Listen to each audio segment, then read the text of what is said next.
pour leurs compétences et pour leur savoir-faire. Sur la question de l'histoire, j'y suis revenu. C'est vrai qu'il y a eu des épisodes extrêmement tourmentés et tragiques même, puisqu'après l'indépendance, il y a eu une répression en Sanaga-Maritime, au pays bamiléké, et nous sommes, comme je l'ai fait partout, ouverts pour que les livres d'histoire puissent être ouverts et les archives aussi.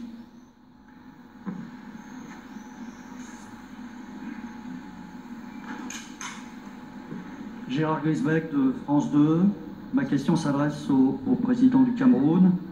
Vous êtes au pouvoir depuis 1982, qui fait qu'aujourd'hui vous êtes un des présidents les plus anciens de la planète. Vous avez été élu plusieurs fois, vous avez fait plusieurs septennats, et effectivement la constitution camerounaise ne limite pas le nombre de mandats.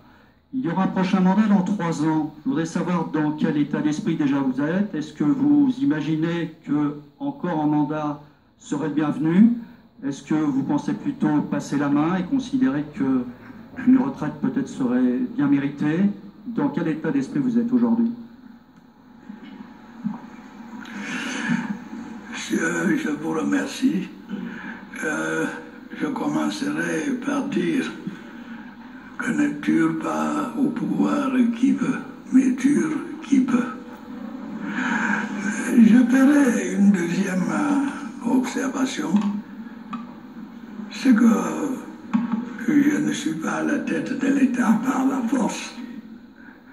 Je n'ai pas acquis le pouvoir de manière dictatoriale. J'ai toujours été élu par le peuple.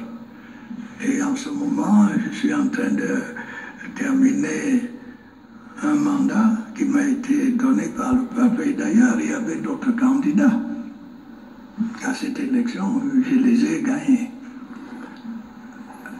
C'est pour dire que les élections présidentielles camerounaises de 2018 sont certaines, mais encore lointaines.